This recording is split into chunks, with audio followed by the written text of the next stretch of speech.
Om Ajnanatimirandasya Jnananjanashalakaya Chakshurunmilitam Yena Tasmai Shri Gurave Namaha.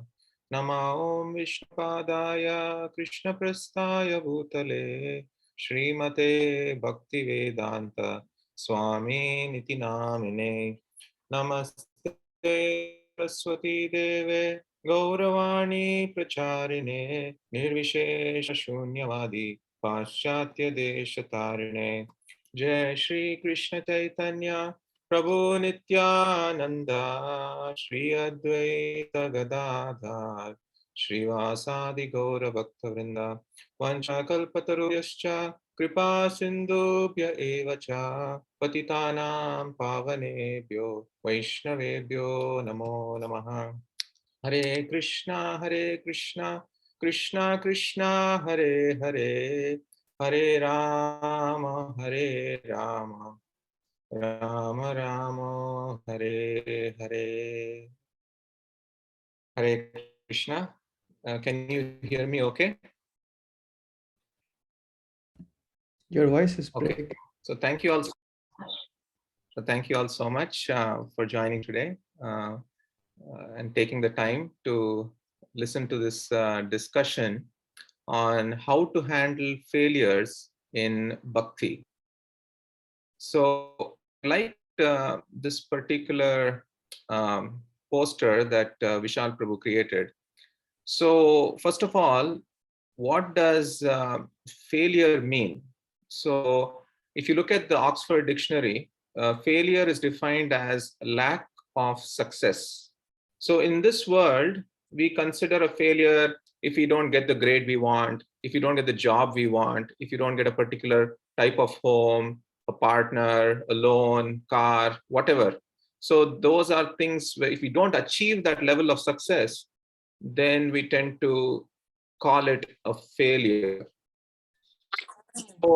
So today we will discuss what failure means on the spiritual path and how to handle failure on this journey towards transcendence, towards the supreme divinity, towards Krishna. So how do we handle failure? In one sense, on this path, if you look at this path that from this poster, so Krishna is on this coast of infinity, you can say. So Krishna is on this coast of infinity, and we are slowly but surely somewhere on this journey moving towards that coast of infinity. And I can tell you one thing, that I have been practicing bhakti for about 20 years now, and I can honestly admit that I have failed several times in these last 20 years. So whatever I'm going to be sharing today, I'll share some personal experiences also where I have particularly failed. And hopefully it will help all of you in some way or the other. So with that, I just want to ask each or some of you to tell me situations or challenges or events that have happened in your life on this spiritual journey where you have experienced failure.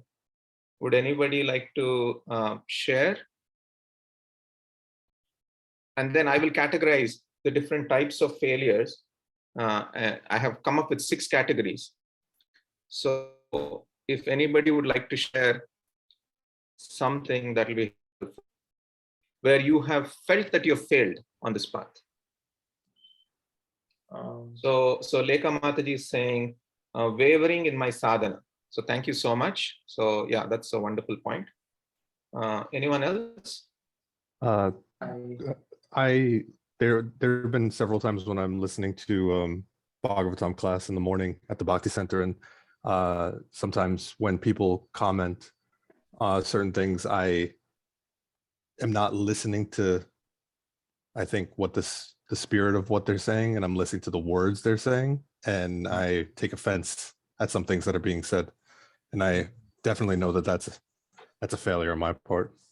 Wow, wonderful, very deep. So what Paul just shared is that sometimes some people might share something and then you don't take it in the right way, and then you commit an offense towards them by not taking it the right way. So thank you. So committing offenses, and that can lead to failure also. So Karan Prabhu, would you like to say something, please?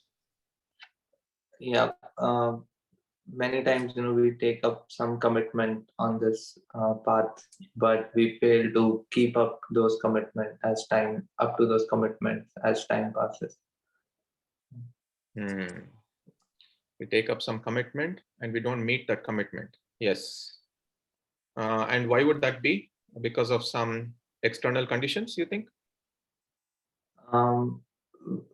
Yeah, external and also internal, like lack of determination. Lack of determination. Yes. Yeah. So Nitya wants to say something. Sometimes when difficult situations happen, for example, like, some reversals or even some provoking situations that happen in day-to-day life, I forget that I go deep into, okay, I can solve this problem myself. And I completely ignore the fact that I can at least attempt to take mercy from Krishna to help me solve this problem. But I just take it upon myself to just do it, and then realize later on that I did not even think of Krishna about this when it happened. So that, for me, at that point, I failed. Yeah, that's a wonderful point. And I will be talking about this. This comes in the category of being self-conscious versus Krishna conscious. Many times we become so caught up that we start becoming self-conscious. Even though we are walking on this path, we become so self-conscious that we forget that we are supposed to be Krishna conscious. Yeah, thank you. Anyone else?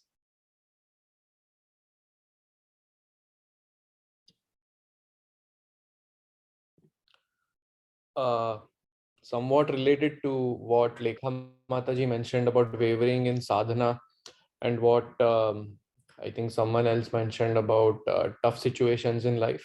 I think Nitya Mataji also mentioned that. So because of external tough situations, sadhana wavers, which is what I have personally experienced recently. So yeah, that is something. On one hand, we say that no, bhakti is not dependent on any material situation. So we need to keep on practicing, but at the same time we do see that we get affected by external material situations. So that is like a conundrum that I've been trying to resolve internally and implement externally. Okay, that's a wonderful point, Prabhu. Thank you. So there are these waves that come, and sometimes we are at the peak of practicing our prescribed duties, and then suddenly we really go down and we're not able to cope up with everything materially, spiritually, and then we really suffer. And also Sindhu Kanya Mataji is mentioning being overcome by my ego. That's another wonderful point that is also very much related to the self-conscious versus Krishna conscious point that I was making. So thank you all. And so here are 6 categories that I could come up with based on what I have seen over the years. There could be more, but these are 6 main categories that I could come up with. One is, as some of you mentioned, I think Lekha Mataji mentioned, unable to follow prescribed rules. So yeah, so sometimes we slack in our sadhana and we are not meeting the goal, and that can be considered as a type of failure. Then succumbing to desires, so lust, anger, greed, we sometimes succumb to these things, and that can also be a failure on our part on this journey. And for some of us, if we are not able to find nourishing service or even like-minded association, that can also lead to failure. So service and association both are needed for us to successfully tread this path towards Krishna. Then there are some cases where philosophical doubts creep up, and you may not be able to get the answers, and then you may actually deviate from this path completely, or you may stop practicing whatever you're practicing, stop practicing bhakti. Then some of you mentioned about ego and things like that. External conditions and even internal conditionings is a big factor. Sometimes we may be practicing or we may be moving along in this path, but suddenly some external condition just hits us. Some relative could be sick, and then we have to immediately go to India, or something else happens, a financial problem comes up, or some external condition really hits us. We lose a job, and then we tend to put Krishna aside, and then we tend to just completely tackle that problem, and that can be a problem, and that can actually lead a failure, not materially, but failure in progressing towards Krishna. Or also, so those were about external conditionings, external conditions, but internal conditionings also keep coming up again and again. May not be just from this lifetime, but it could be from previous lifetimes also. These internal conditionings keep coming up. Like, for example, if I was an alcoholic and if I've stopped drinking alcohol, still over time, I could still keep getting those temptations, right? The internal conditionings keep coming up over and over again. And because of that, sometimes we can succumb to them, and that can be a failure also. And the last one, which is a very important point about ego, and I will discuss a lot about this, about humility, what is humiliation, and what is ego getting rejected and ego getting frustrated, and so on. So this are 6 types of failures that I've seen devotees experience, and even I have experienced each one of these. So I just wanted to share that these are some things that I'll be talking about today. So most of the talk today is I'll be giving some examples from the Bhagavatam, and also I'll be quoting some verses on Bhagavad Gita, from Bhagavad Gita, to substantiate some points that I'm going to make. But before that, we have to go through some background. So the first thing that we have to understand is we are all on this path. We are all on this path. Let's say we're in an ocean, and Krishna is on the coast, the infinite, we can call it the coast of infinity. So Krishna is standing on the coast of infinity, and we are somehow in this ocean of material existence, and we are going towards Krishna. If you can just remember this throughout this talk, that will help. So the first thing that we have to understand is that, is Krishna's love towards us unconditional? So I'll stop here, and I'll again ask some of you to tell me, what do you think? Is Krishna's love towards us unconditional, or is it conditional? I'll just make it interactive so that it's not one way and boring. So Nitya, you want to say, or your hand is risen from the past? Krishnan Prabhu, please go ahead. So Lekha Mataji says unconditional. So certainly, Lord Krishna's love is unconditional, but in chapter 12, Krishna does say who his favorite devotees are, and he'd like us to do more to kind of express our love for him. So what you're saying is, so Krishna's love is on one level unconditional, but on another level it is conditional because he's expecting us to do something. So unconditional means there should be no expectation at all. So what is it? So that's a question that we should really, because there's a very dynamic relationship here between us and Krishna. So it's something that I've thought about over the years, and it's something that we should think more deeply also. So someone else wants to, so Karan Prabhu, please go ahead. Yes, Prabhu. So like Krishna's love towards us is like definitely unconditional, but then his reciprocation also depends on our desire of how we want to reciprocate with him. So that's where, like, I think what Krishnan Prabhu is saying in the Bhagavad Gita. So like when Krishna says he's like equal to all, but he favors his devotees. So in terms of like reciprocation, he's like equal to everybody. Like the way we want to reciprocate with him, he reciprocates with us accordingly. So what you're saying is, ye yata mam prapadyante. So as we reciprocate with him, he reciprocates back with us. So Nitya wants to say something.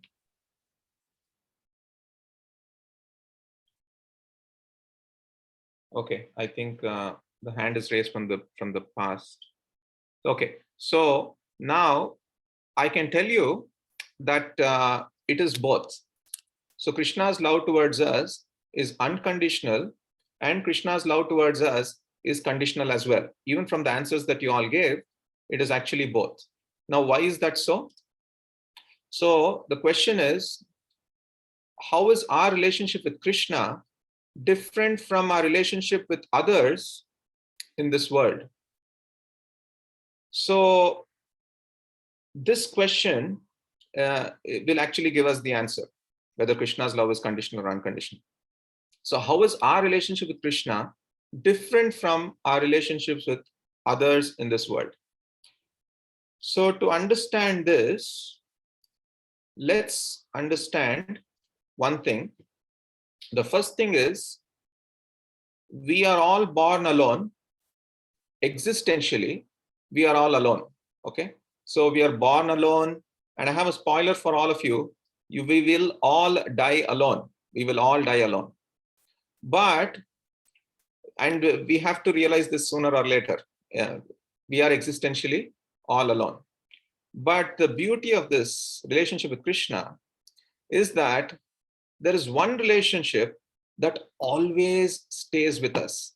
And you can't say about this like this for any relationship in this world, right? So the one relationship that always stays with us, whether we know about it, whether we care about that person, but that person, Krishna, is always with us. He is residing in our heart. What is the proof, you might ask?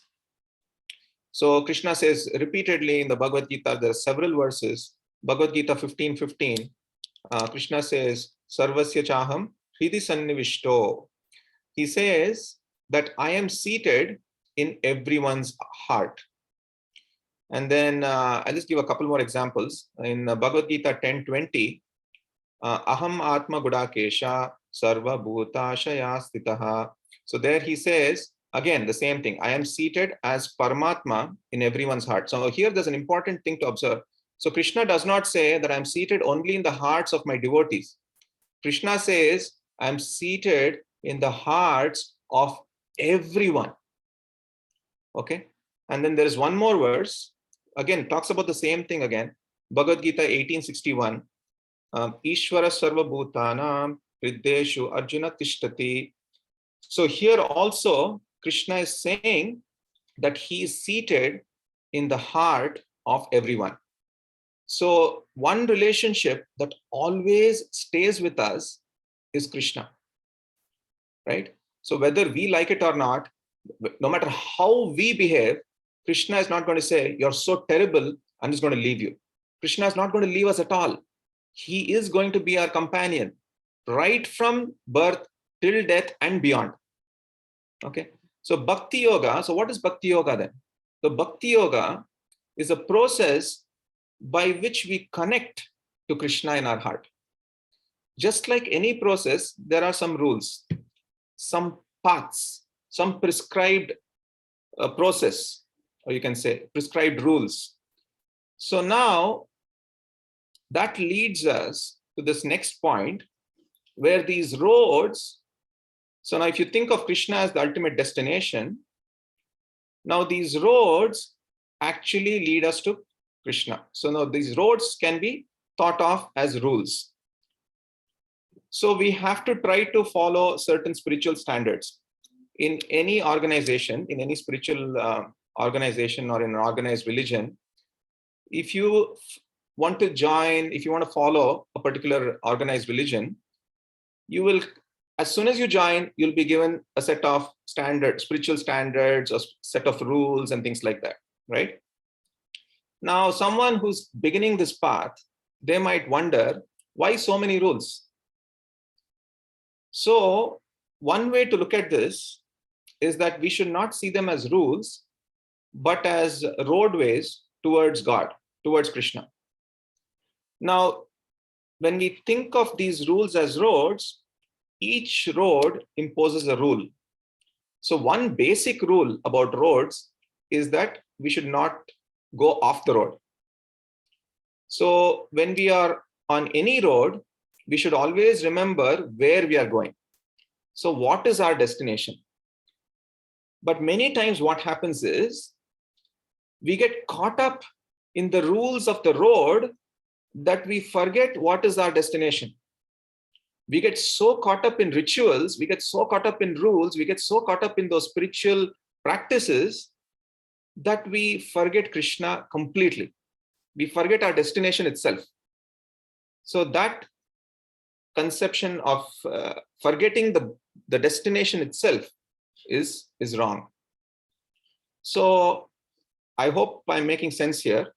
So the next thing is destination and companion. So Krishna, on this journey, he is our companion, as we proved several verses where we showed that Krishna states himself, not just in the Bhagavad Gita, in several Puranas, Padma Puranas, several Puranas, it is mentioned that Krishna is seated in our hearts. So Krishna is our companion and Krishna is our destination also. At least 6 times in the Bhagavad Gita, Krishna says that you can attain me. So this can be a little confusing. If Krishna is already in our heart, then what does Krishna mean by you can attain me, right? So here the point is that Krishna is not only our companion, Krishna is our destination as well.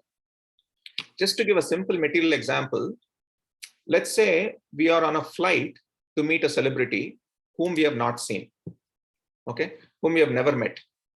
So on that flight, we start talking to our neighbor who is our companion, and we during the entire course of the flight we are talking to that companion, right?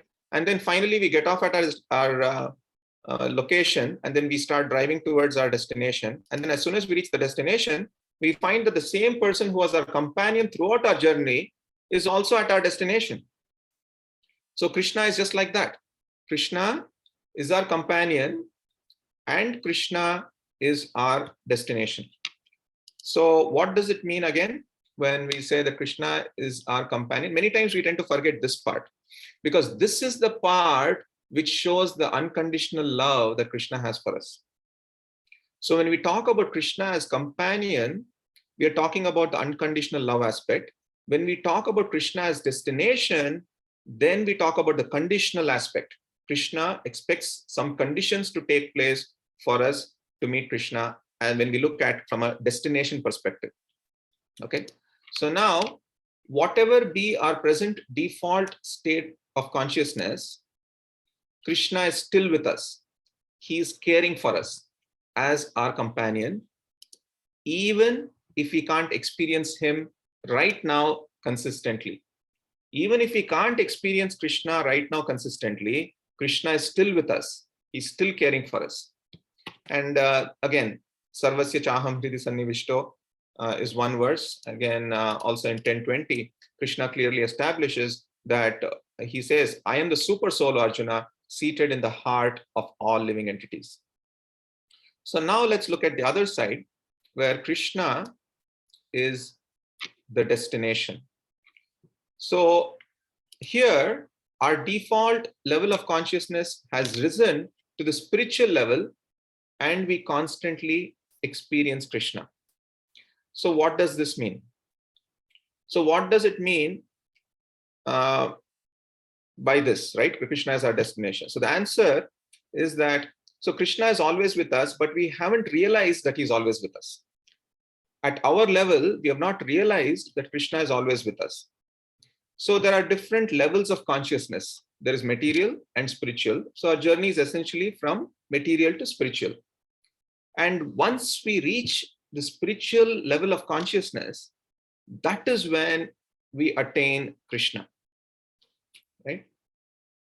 So going back to the dynamic of Krishna's love, unconditional or conditional, it is unconditional in the sense that he's always our companion. There is never a time when Krishna will say that you're such a terrible person, I won't stay in your heart, I will abandon you, leave you and go. So Krishna's compassion exhibits unconditional love.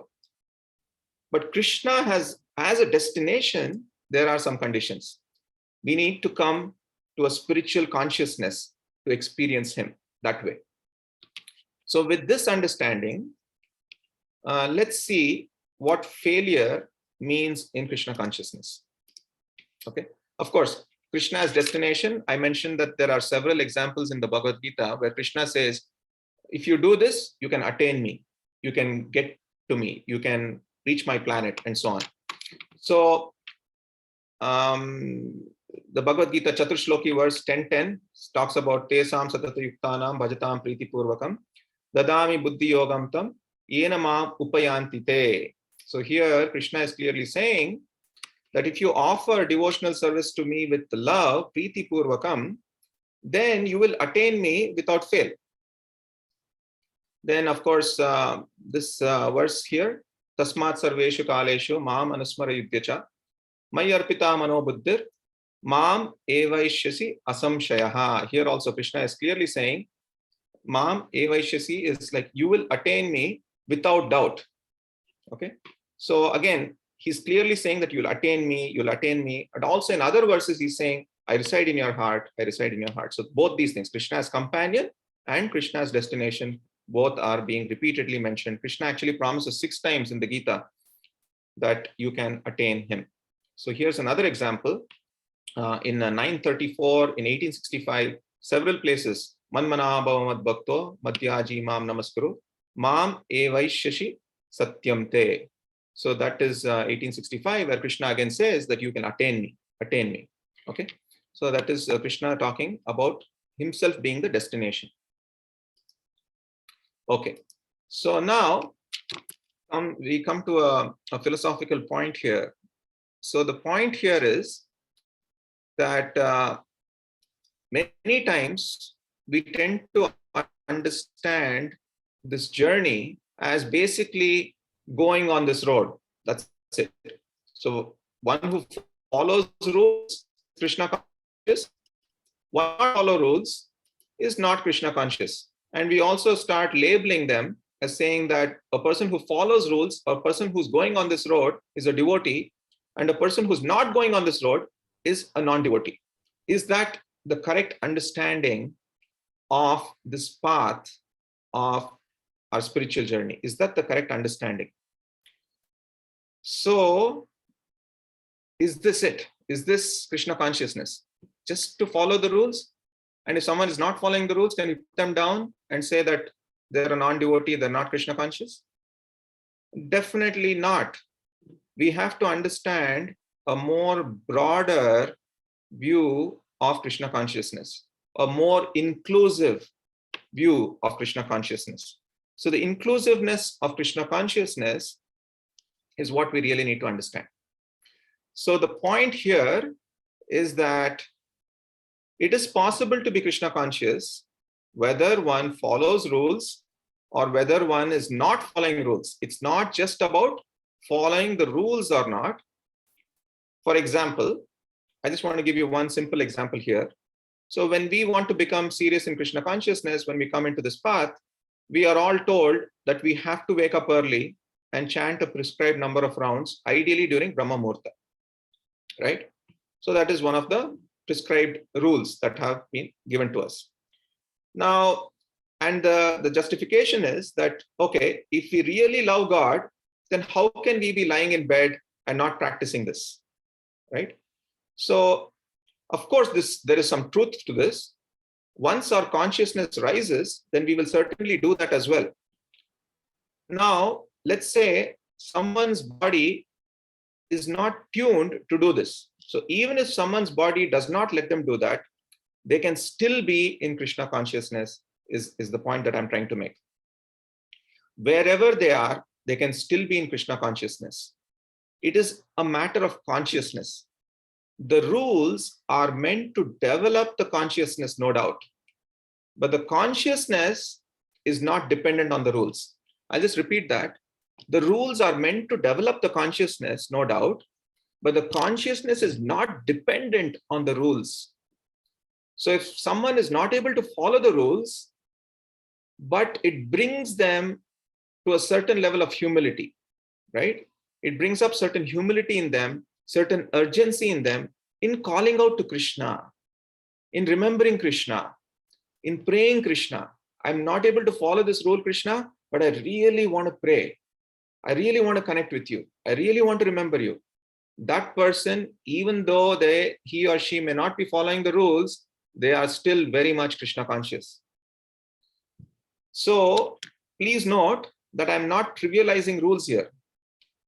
All I'm trying to do is to broaden our view of Krishna consciousness by not trivializing Krishna consciousness to just following rules. I hope this is clear, that I'm not trivializing Krishna consciousness to just following rules. Okay. So now the question comes, how do we fail well in bhakti? So as I mentioned, in one sense, failure is inevitable on this path, right?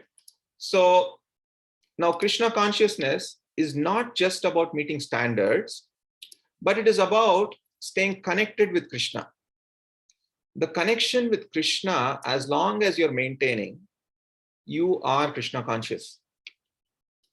Now, interestingly, Krishna consciousness also includes failure, provided we accept that failure with the remembrance of Krishna.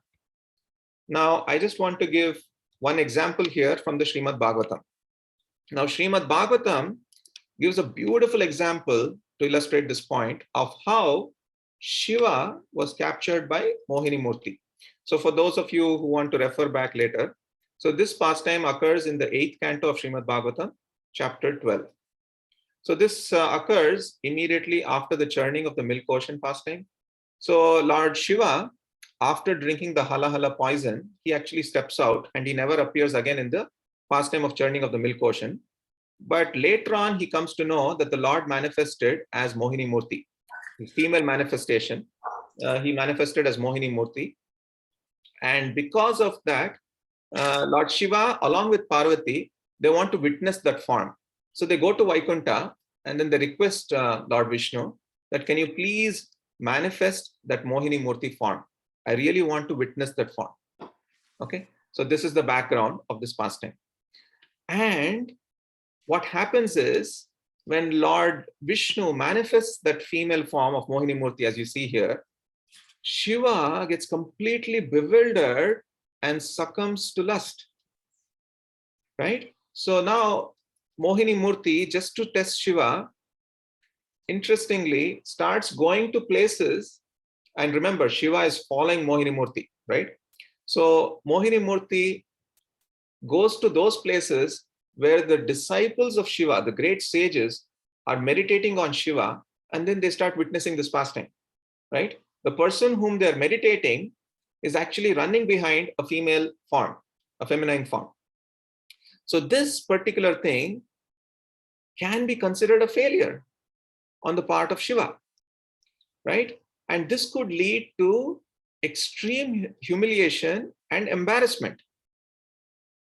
But the way Lord Shiva handles this is the lesson that our acharyas say that we should take when it comes to our own failures. So what does this mean? So the first lesson, of course, which I won't spend too much time, is as conditioned souls, we must beware of lust. This is very obvious in the pastime, that it is shown to the sages that even if Lord Shiva is fallible, then what to speak of us? And of course, we have to be extremely careful when dealing with the opposite gender. So that is the first lesson. But the lesson that I want to talk to you about is the second lesson. And of course, this theme keeps coming up again and again in the Srimad Bhagavatam. Lord Brahma and his daughter Vak, Yayati and Devyani, Pururava and Urvashi, Shaubari Muni, like all of them succumb to lust. So this is the first lesson of how we must beware of lust. Now, the second lesson is what I wanted to focus on. The second lesson is, how does Shiva handle failure? What is the consciousness of Shiva, right? So here, so immediately after he succumbs to lust, interestingly, he does not feel any humiliation at all, but he starts dancing in ecstasy. He starts glorifying Lord Vishnu. Why? Because he says, no one could make me fall except you, my Lord. Because in the past, even Parvati, the external energy of the Lord, could not captivate Lord Shiva, right? Even Cupid, Shiva just burned down Cupid with his eyes, you know. So he's saying here that no one could make me fall, and he starts glorifying Lord Vishnu. So the internal spiritual energy of the Lord, Mohini Murti, is the only thing that could make me fall down. So basically, our Acharya is saying here that even though he was temporarily captivated, he immediately recovers and glorifies the Lord, demonstrating his devotion to the Supreme. So even though he falls down in Krishna consciousness. He's still thinking of the Lord even in failure. That is the success which is glorified by this incident. So he focuses on Krishna. Through this pastime, Lord Shiva's great devotion to the Supreme is glorified. So the lesson that we have to learn here is that we need to love Krishna more than our ego. We need to love Krishna more than our ego. If we love our ego more, if we are more self-conscious, then we can become humiliated, then we can become embarrassed, then we can say, I'm just going to step out of this path completely, and so on. But Lord Shiva showed us through this pastime that he did not do that. So even if we fall in Krishna consciousness, we must not fall away from Krishna. So what is the practical application for us? So the practical application, let's come back to this point that I was talking before. So the role of rules in failure or success in our bhakti practices, right? I'm just going to give you this one example, and I'm going to share some personal examples also. So here, let's say we have a seeker, and then for whatever reason, after some time, that person is not able to follow the rules. Now, the seeker has kind of fallen down, right? But the seeker is still in the circle of Krishna consciousness.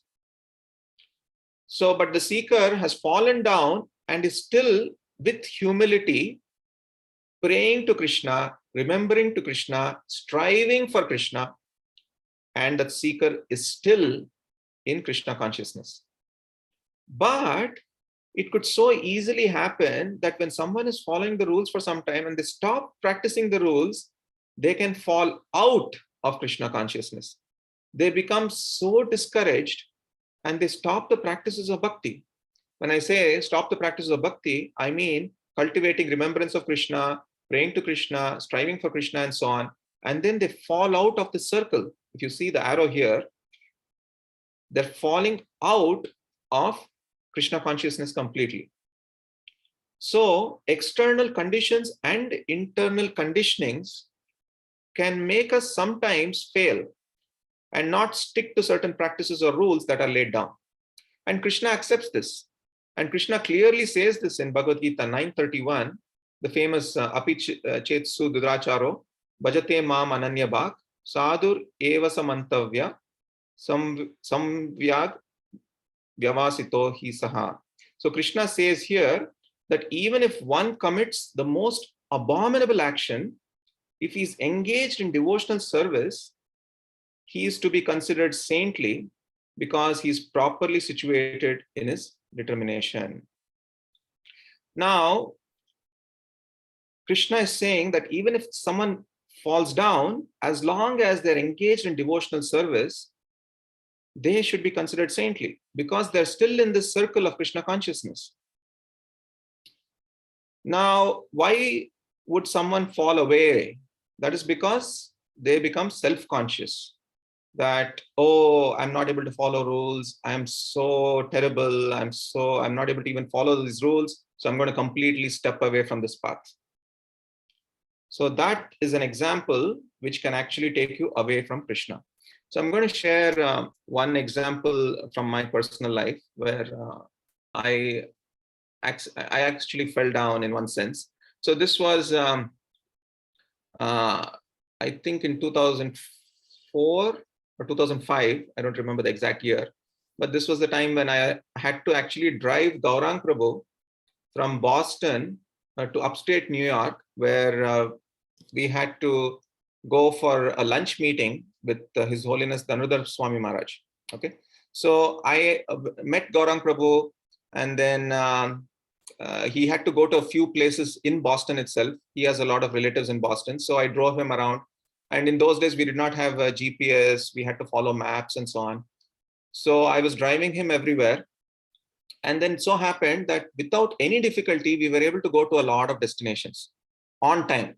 So we went to a particular place for breakfast. We had to meet someone later. Then we had to go to MIT. So we went to all these places, and I had no problem navigating and, achieving that. So a certain sense of pride had developed. And also Gaurang Prabhu, wherever we went, he was actually praising me in one sense. Oh, we are a wonderful driver and a wonderful navigator and things like that. So I was getting proud. So what happened was, in the final part of the journey, I had to drive Gaurang Prabhu from Boston to upstate New York. There, I completely lost my way. So we were supposed to reach 1:30, and then I lost my way, and then I started telling everybody. So Rasnath Prabhu was next to me, Gaurang Prabhu was behind me, and then there was one more brahmachari in the car.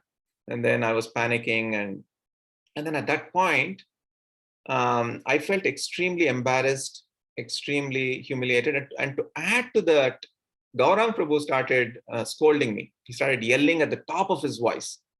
You can't even follow directions. You're not able to, you don't know what you're doing. You can't even follow a map and things like that. At that point, I became so self-conscious that I forgot that I was supposed to do this service in humility, right? I felt so self-conscious that I felt that I should just get out of the car and just run away, But then somehow I was able to remember that I'm here to serve, and I must serve with humility. And when I thought of that, then I got my strength back and I got my confidence back. And then I started using my intelligence, and finally we were able to go to that particular destination. Even though we reached about 30-35 minutes late, we reached there. So the point here is that you can fall down and you can fall away also because of being self-conscious and not Krishna conscious. The moment we start thinking of how the world looks upon us, then we are becoming self-conscious. And that is when it can take you away from Krishna. If we always are in the mood of humility, then we will be able to experience Krishna more. So that is one example I wanted to share. So we can fall in Krishna consciousness, but we don't have to fall out of Krishna consciousness. So again, coming back to this point of rules, so the road may be the best way to go to a particular direction. But for some people, for whatever reason, they're swept off the road. For whatever reason, they're not able to follow that rule. They're not able to follow that path. They're swept off the road. Now, if they don't take a U-turn and go in the opposite direction, they're still good, is what I'm saying.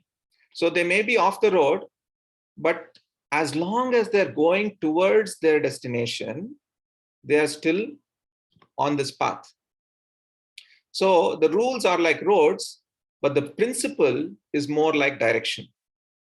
So what do I mean by principle? The principle is that we must always remember Krishna. We must always pray to Krishna. So what is the Shastric evidence of this? So in the Padma Puran, it is mentioned, Smartavya Sadatam Vishnur, Vishmartavyo na Jatuchit. What this is saying is, he should always be remembered and never forgotten at any time. So always remember Krishna, always remember Krishna, always remember Krishna. never forget Krishna, never forget Krishna, never forget Krishna. So this is the topmost principle. All the rules and prohibitions mentioned in the Shastras should be the servants of these two principles. So whatever other principles are there or other rules are there, those should be the servants of this top principle. So the road may be a rule, but as long as we keep the principle, we are heading in the right direction. So a person may not be following the rule, but as long as they're going in the direction, they are fine. And what do I mean by that? They're always remembering Krishna, they're praying to Krishna as much as they can, striving for Krishna and so on. So now let's take the other example. Now this one is actually more interesting. And this one, there are several more examples. Someone externally may be appearing to rise in Krishna consciousness because they're following all the rules. So now let's take this example. So let's say initially I was not able to follow certain rules, but now after several years, I'm able to follow most of the rules. Now, is success and failure in spiritual life based on just following these rules? It's actually very subtle. So someone may actually rise out of Krishna consciousness even though they may be following all the rules. How? Now, if they follow a rule very strictly, they can start looking down upon others. Okay? So they can start looking down upon others. They can start condemning others. They can start saying that, see, I am following this rule. Why can't you follow this rule? They can become proud of themselves. The moment pride sets in, they are no longer in Krishna consciousness. They are becoming again self-conscious. Now, self-conscious can act both ways. One way is that, see, I am following all the rules so perfectly. On the other hand, where we talked about in the previous example, I'm not able to follow any rules. It's all about I. So the moment you're talking about yourself and being self-conscious, that's when it hurts and you actually move away from Krishna. So I want to share one more personal example here. So this was in 2005 again, after a japa retreat. So for those of you who don't know, so japa retreats are held over a course of 3 days. The first 2 days, a lot of rules about practices of japa are mentioned, like the posture, the pronunciation, and things like that. And on the third day, it's Mauna Vrata, you're not supposed to talk. And on the third day, you're expected to chant like 64 rounds or 32 rounds based on what is possible. So in this one particular japa retreat, I chanted 64 rounds on the last day. And then, so after the retreat, I happened to meet His Holiness Radhanath Swami Maharaj, who's my guru. And then he asked me, he was not there for the retreat. So he asked me, how did the retreat go? Then I was, with some pride, I was explaining that Maharaj, they gave us this rule, the proper pronunciation, proper posture, everything. And then I was able to chant 64 rounds on the last day. I was telling that with some pride. Maharaj was very attentively hearing. At the end, he asked me a question which really opened my eyes. So he said, did you chant for Krishna? And did you chant with love? And immediately I was taken aback, because even though I was chanting 64 rounds, I realized that I was purely chanting mechanically, completely mechanical. And probably I did not think of Krishna even once. So even though externally it appears that I was rising in Krishna conscious, I was actually falling away or falling out of Krishna consciousness. So again, the point is, Krishna consciousness is a matter of consciousness, and someone who is proud may not be Krishna conscious at all, even if they're following all the rules. Yeah, I hope that makes sense. And then, of course, there are many examples in Srimad Bhagavatam. Durvas Muni comes to mind. He was also a Brahmana and a sannyasi, but because he was so proud, he was away from God consciousness or Krishna consciousness, and it was clearly depicted in the pastime with Ambarish Maharaj. Another thing that keeps coming up from a practical standpoint is, so tomorrow is Ekadashi. So several of us fast. So externally we may be fasting, but when we look at others and see that they're not fasting, we are actually feasting our ego. So again, another example where externally it appears that we are rising, but actually we are rising out of Krishna consciousness, if we have that mentality. So falling down is not equal to falling away. So we may fall down, but we don't have to fall away. Even if we fall down from Krishna consciousness, we can still fall down in Krishna consciousness. So, so falling down, as I mentioned, may be inevitable, but falling away is not. So now there's an important question that can come up, right? So does it mean that if I'm up there, I can experience Krishna more? And that means when we start following standards more carefully, of course, the heart becomes more pure and we can remember Krishna more. But if I am lower and that has made me humble and the need for Krishna more, then I may be remembering Krishna more when I'm humble and I'm fallen. So the prayers of Queen Kunti come to mind immediately, where she asked for more calamities to make us remember Krishna more. So now, what is the practical tip now? What do I take home, right?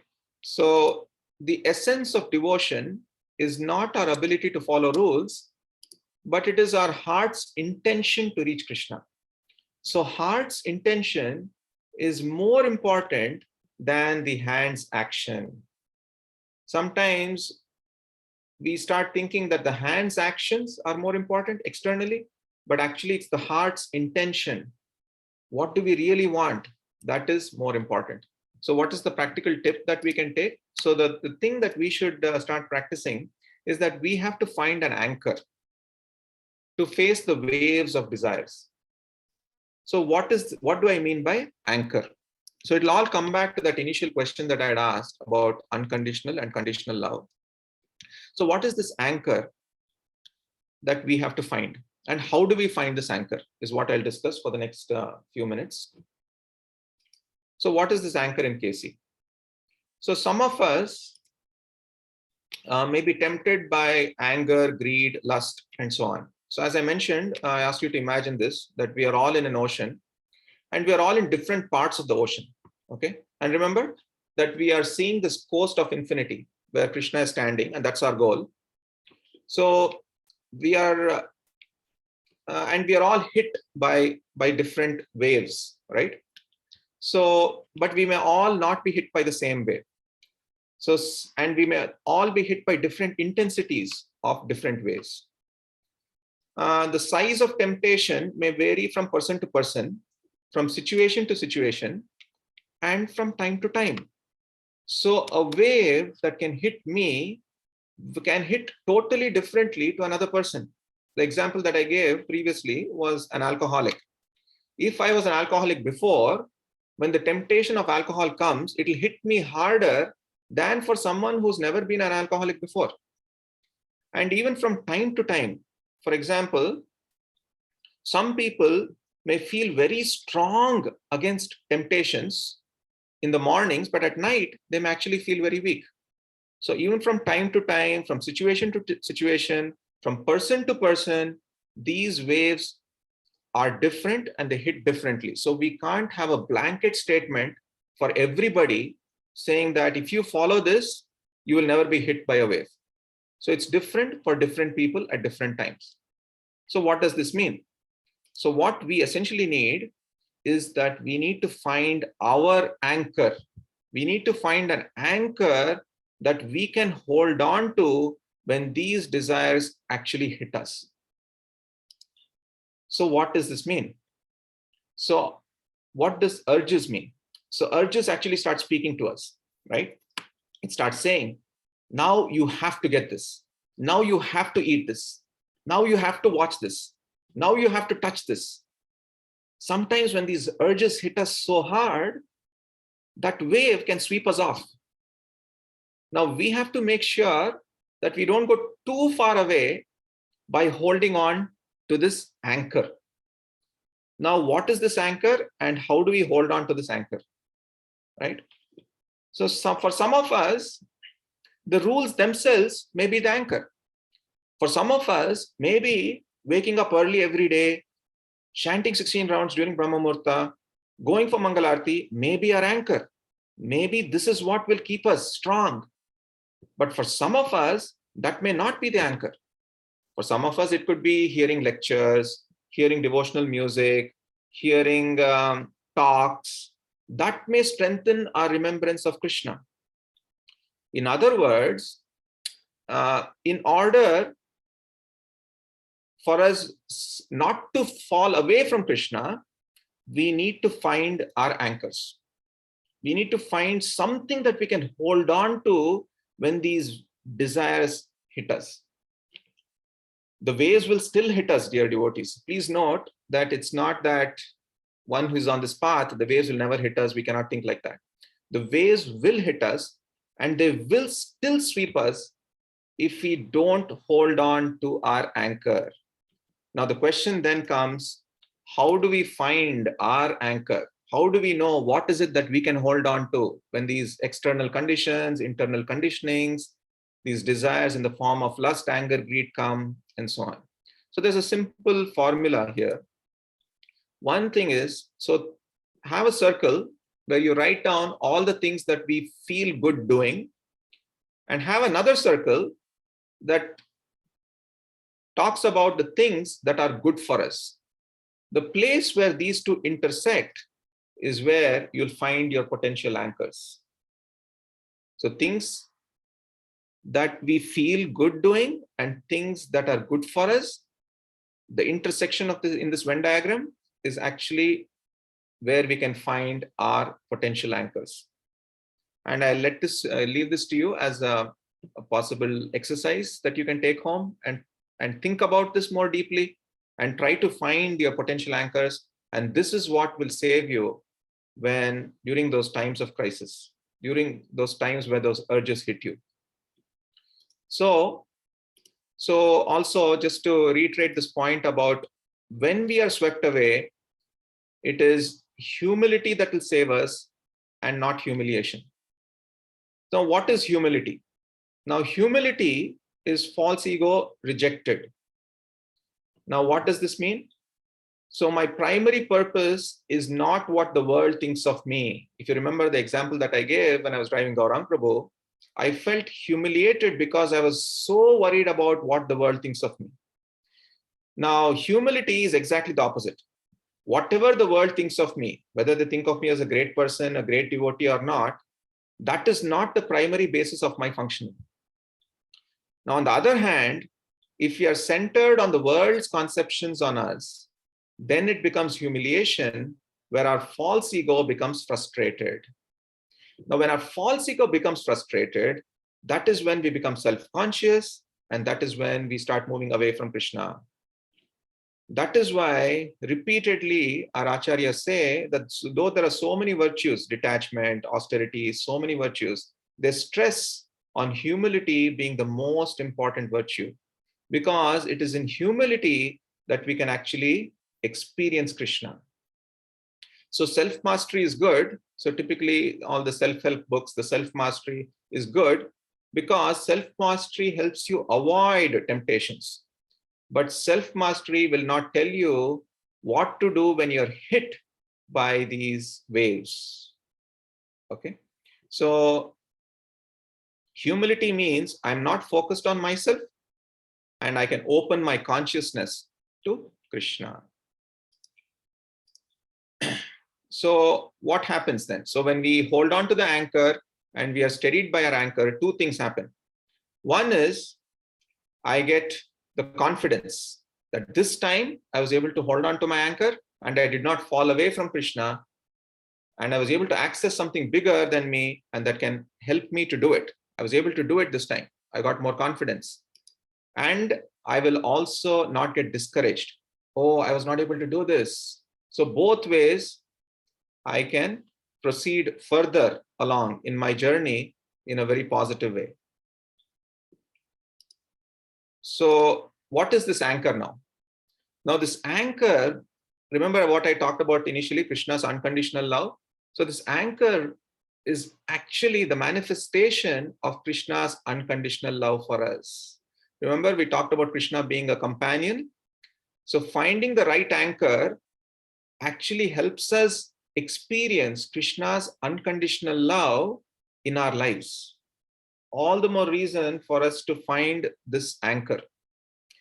And of course, in 529, Krishna mentions that he's the well-wisher for everyone. So Krishna being the well-wisher gives us these anchors, not just of devotees, but he's the well-wisher for everyone who follows certain standards. So there is nothing we can ever do that can make Krishna stop loving us.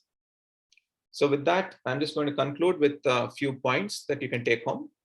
So how to fare well in bhakti? Focus on holding on to whatever attracts you to Krishna. This is the anchor point that I kept mentioning. Focus on holding on to whatever attracts you to Krishna, not on giving up whatever attracts us to Maya. Many times we focus on this. I want to give up whatever attracts us to Maya. But rather than that, please focus on holding on to whatever attracts you to Krishna. Now, the example, a metaphor, is that if we are tied by a noose, don't resist the pull of the noose, but find the sword to cut off the thread. Now, what is that sword? It is the sword of remembrance. So remembrance of Krishna gives higher insight and higher taste, empowering us to reject those temptations. So this the sword of remembrance, Krishna mentions about 3 times in the Bhagavad Gita. This is actually very important. So this remembrance actually gives us the higher taste and the higher insight. And finally, I just want to summarize what all we discussed today. We talked about Krishna as the companion and the destination. And we discussed about how Krishna's love is both unconditional and conditional. Unconditional in the fact that Krishna always resides in our heart.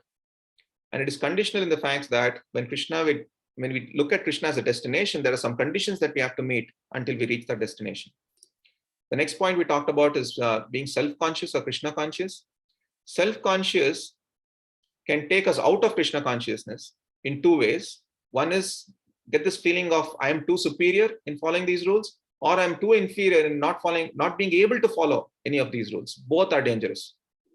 Rather than being self-conscious, be Krishna conscious. We discussed the pastime of Lord Shiva, where he could have been so embarrassed or humiliated, but he remembered Krishna.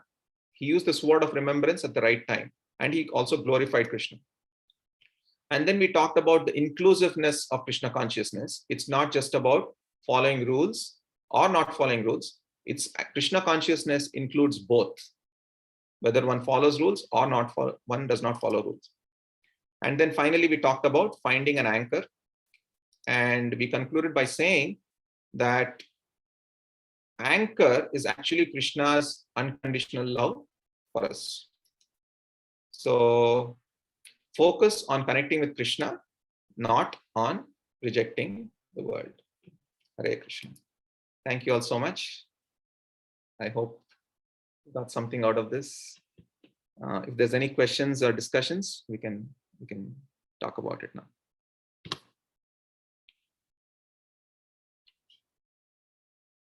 Yes. I don't know who raised. So Vinay Prabhu, please go ahead. Hare Krishna Prabhuji, thank you so much for this this amazing class. I mean, each and every point is it's so relevant, and it's so practical that I think I always needed this class. I especially like this point of like falling in Krishna consciousness, like especially strike me. Maybe because I personally have been similar situation. Like I mean, in the present days, like we have external and internal chaos, and until unless like you are like a nitya siddha jiva, there are pretty much chances that material nature can make you fall in some way or other. And if that becomes your reason for like getting out of Krishna consciousness or developing grudges toward devotees or the association you have, then eventually like one may find oneself completely out of this devotee circle. And then that circle diagram comes when seeker falls out of that completely, and then this birth may not be utilized in a way like in a efficient way that it could have been if you have been in the association of devotees. So like as you explained with the example of Lord Shiva, that falling in, like even if we fall down, but if we think it as a mercy of Krishna in some way or other, or like a way to get more closer to Krishna, that will eventually like lead us to like it will help us even progress even further in Krishna consciousness. So the takeaway for me is like really like falling in Krishna, even if whatever happens, like if I get distracted or like I'm not able to follow something or something happens, but still the in that situation also we should take refuge of devotees. And the point of anchor, about anchor, so this I feel like I personally really feel that this life of devotion is one of the anchors for me, and through which like we are getting association of you, Shamanand Prabhu, Chaitanya Charan Prabhu, Yugal Kishore Prabhu, and like so in a way it's a big anchor for us. And yes, thank you so much for class, Prabhu. Yeah, it already answered my questions, so no questions. Hare Thank you so Krishna. much, Vinay Prabhu, for your words of encouragement. Yeah, I'm just going to pass it on. I don't want to become proud by what you said. So I'm going to pass it on to all the senior devotees who gave me this knowledge and yeah, just sharing. So thank you. Megha, would you like to say something? Hi, thank Hi. you. Thanks for your time. Like I really appreciate that you devote like so much time in these lectures, like with the slides. I have very basic question. Like I didn't get a lot of things. I think like I just am very new to this whole of the things. I have basic question. So I don't know if this question is even relevant. Um, so in this lecture, we humans, we live in this framework in society, like whatever we call it, like civilization, and there we consider like greed, lust, and anger wrong. But let's say if the structure is not there, and like let's just assume that this is intrinsic to being human, then why do we have to resist it? Like if like let's say, I don't know, like if this civilization is not there, right? And if we consider like Krishna as super soul, which is like above these moral structures and everything, then why do we have to, like, why all these greed, anger, and lust are considered as villains? Like, Okay, so great question.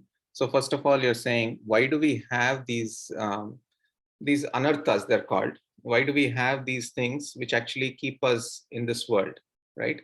So in one sense, I mean, there are many ways to answer this. One thing that I can say is that we are actually in a prison house.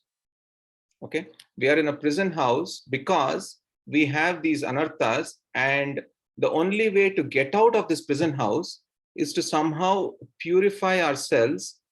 First of all, identify the anarthas that we have. Unless we come onto this path, we may not even know that we are having lusty desires, we are having greedy desires, we are having anger issues, and so on. So once we come onto this path, these things are directly thrown to us like a mirror, like this is what you are having right now, and until and unless you work on them and become pure, you will not be able to come out of this prison house.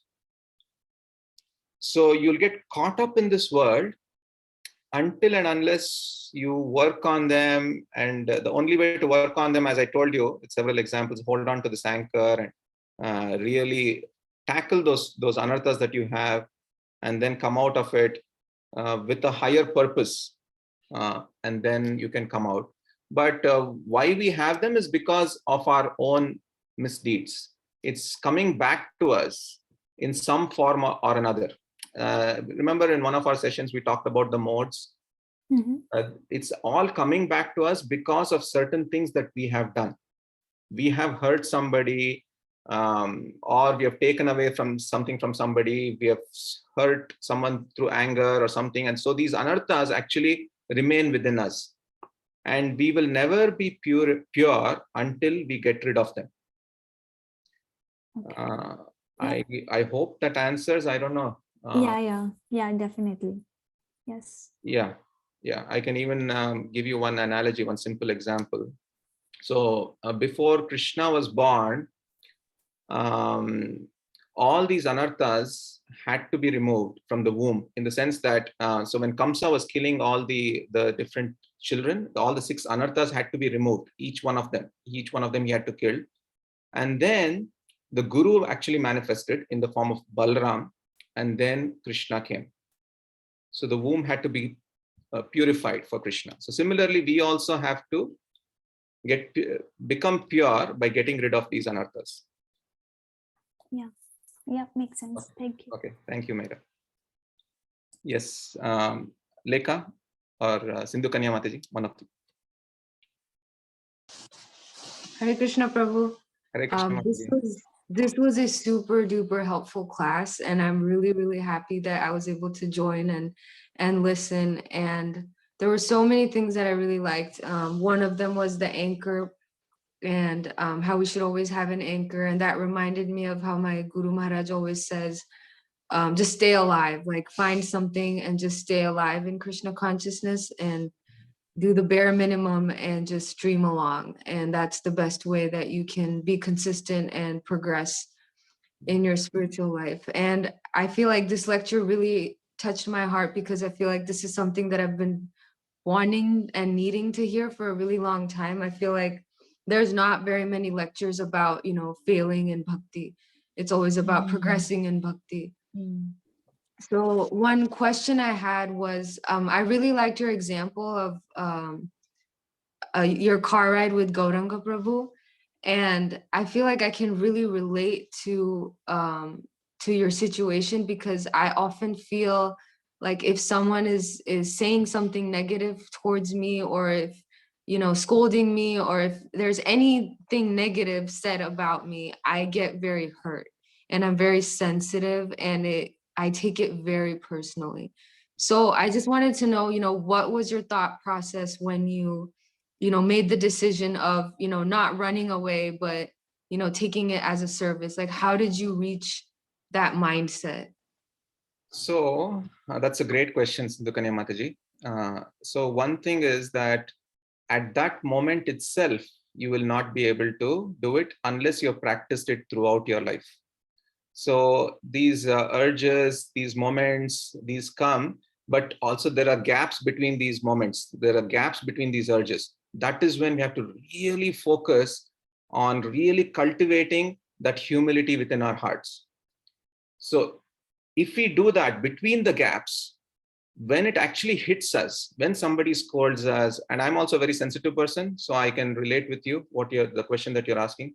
When somebody scolds us, when somebody hurts us, because we are sensitive, if we do not have these strong practices where we have cultivated humility moment by moment between these urges, then we will succumb to it. We will erupt. We could run away from the situation. We can escape. But if we have cultivated humility moment by moment, day by day, then when these things hit us and you pray to Krishna at that point, you will be able to come out of it. You will be able to remember that I am being self-conscious now. I have to be Krishna conscious. I have to be Krishna conscious. And how you respond to it at that point is the test.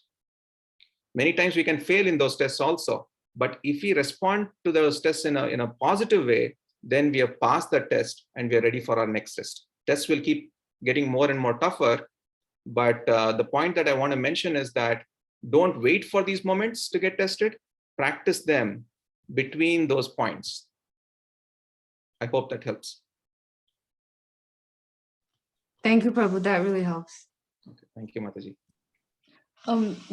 Can I go, Prabhu? Yes, Lekha Mataji, please. Yeah, I was going to say this is one of the best ways, in my opinion, to end this year. Thank you so much. Exactly as Sindhu Kanya had said, there are so many lectures on how to progress in bhakti, but then how to understand failure in bhakti, and you must be so realized to actually explain this in such a succinct and a very practical manner. Really, thank you so much for that. And my biggest takeaway is how we have to find the anchor that keeps us grounded in bhakti. And even personally, I've had the it's when something off happens, I'm completely thrown away and clueless, just out of breath. But I think just and very accidentally, I've done the things that you had mentioned about finding the area that actually uh, basically the Venn diagram, the sweet spot where I can find the anchor that, and it also nourishes me. I've accidentally done it a couple of times, and I've always come back. But I never, I don't think I ever tried to retain the fact that I had come back. So I just keep going back. So you telling this today has really made a big difference. I've even screenshot the slides. Thank you so much, Gaur Kumar Prabhu. This is an amazing lecture. Thank you so much, Lekha Mataji. I'm just repeating what you already knew. So also one thing I want to share is that journaling really helps. So I know several devotees who have told me that in times of crisis, where they have to sit and think about it, journaling, just putting it down on paper really helps. Really helps. So that's another tip that you can take home. Okay, I'll start doing that. Thank you, Mataji. Thank you. Krishnan Prabhu. Hare Krishna Prabhu. This was such an amazing class. I cannot tell you how much I needed this class.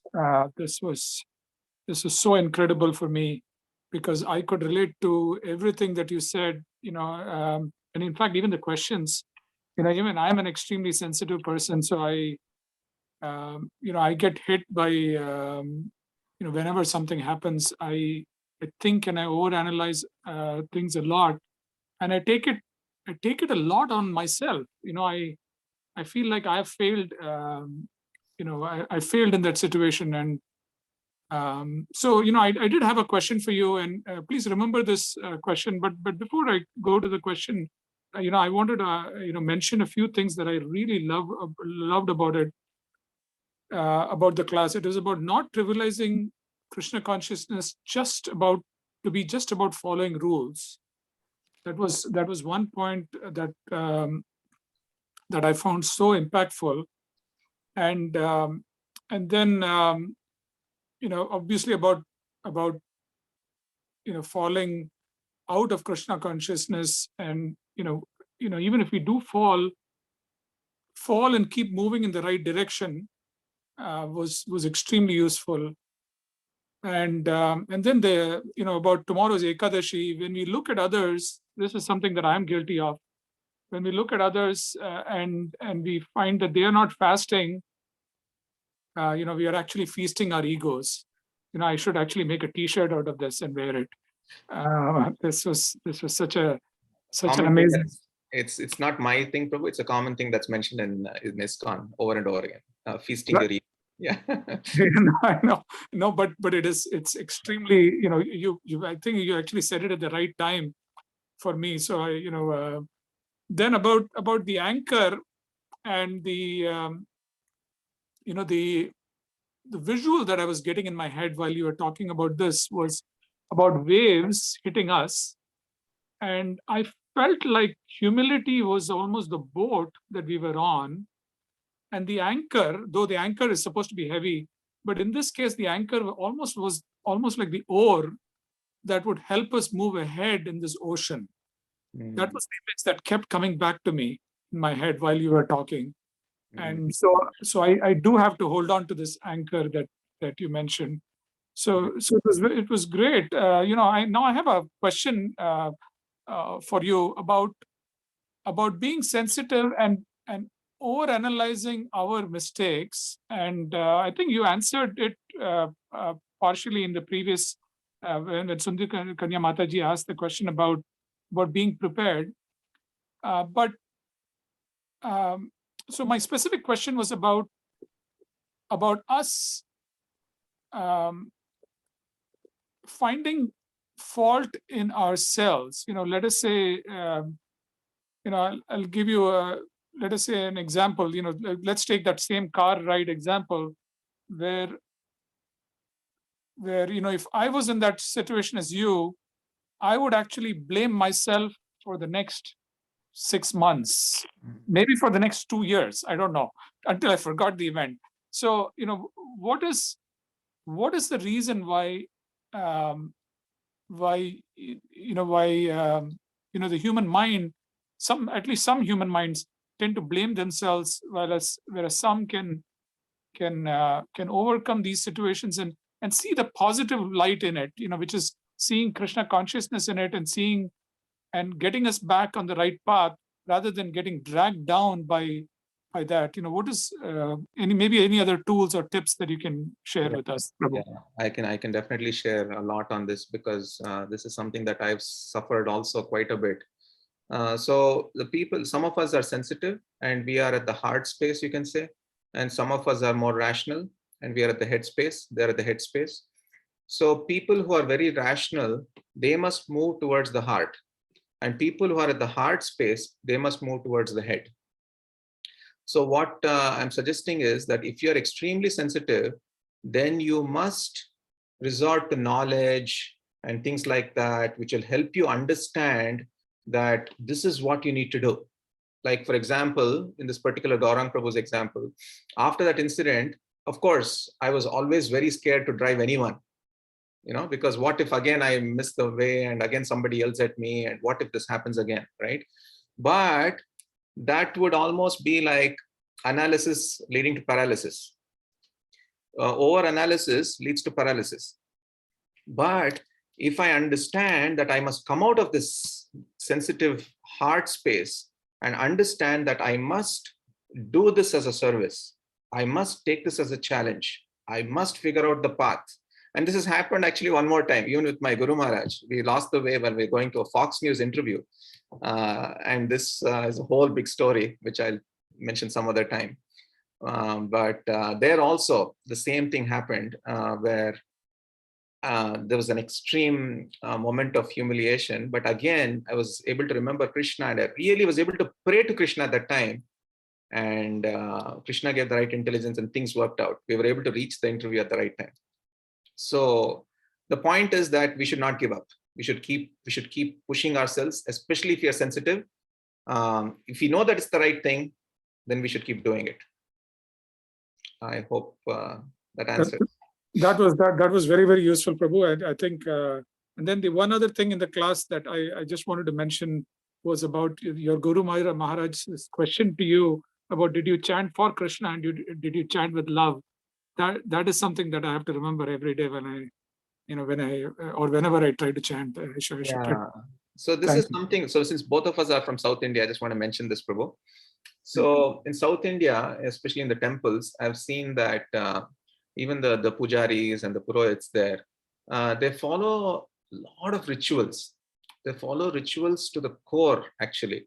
And many times I've noticed that they're following these rituals, but if you sit and ask them what is your goal or anything, they very rarely are able to tell their goal. In fact, even if they tell, it may be very superficial. And qualities like humility and other things I've not seen, because they've been practicing these rituals for so many years. A certain set of amount of pride sets in. Of course, I'm no one to judge, but I've seen this over and over again, where people just follow rituals for the sake of rituals, and they don't know where they're going. Actually, they're on the road, but they don't know where they're going. They're so caught up in the rules. So just wanted to. Thank you, Prabhu. Yeah, yes. Sudhanshu, please. First of all, thank you, Prabhuji, for the wonderful session. And I guess within last few lectures, once I attended, I was at peace for a few days, and after that, my thoughts would like I would completely forget about it. I think this helped me a lot to sort of internalize ki always being in the Krishna consciousness means. The I had something similar to Megha's question. So if this world is a prison, so why are we here? Like at some point, this entire universe was created, but at that point of time, we might not have any sense with us. So why are we still here in this world? Like in a way. So this is like a $1 million question. So the answer that is given is that we actually wanted to enjoy separately from God. We became envious of God and we wanted to enjoy separately from God, thinking that we are the controllers. The moment that we start thinking that we are the controllers, then Krishna says, okay, you have your free will, you go there and you do what you want. That is the essence of why we are here. We wanted to enjoy separate from God. We wanted to be our controllers. So we are in this prison house where it is mentioned that it is dukkhalayam ashashvatam. This world is a place of everything around is temporary and it is full of miseries. Actually, there's almost like a stamp in this world, This place is dukkhalayam ashashvatam. Ashashvatam means temporary, dukkhalayam means place of miseries. So we are in this world and there's a stamp and okay, Krishna says, you want to enjoy independently of me, you go, you be in this world and then you will experience this dukkhalayam ashashvatam, and at some point you will realize that you cannot enjoy without me separately and you'll never be happy. And yeah, I hope that answers. Yeah, thanks a lot. Thanks a lot. Yeah, thank you, Sudhanshu, for joining. Okay, it's 10:28. I think we should stop now. So Grantraj Srimad Bhagavatam ki jai, Srila Prabhupada ki jai, Panchakalpatarubhyascha kripa sindhubhyo cha patitanam pavanebhyo vaishnavebhyo namo, Anantakoti Vaishnavinda ki jai. Thank you so much. Hare Krishna. Hare Krishna.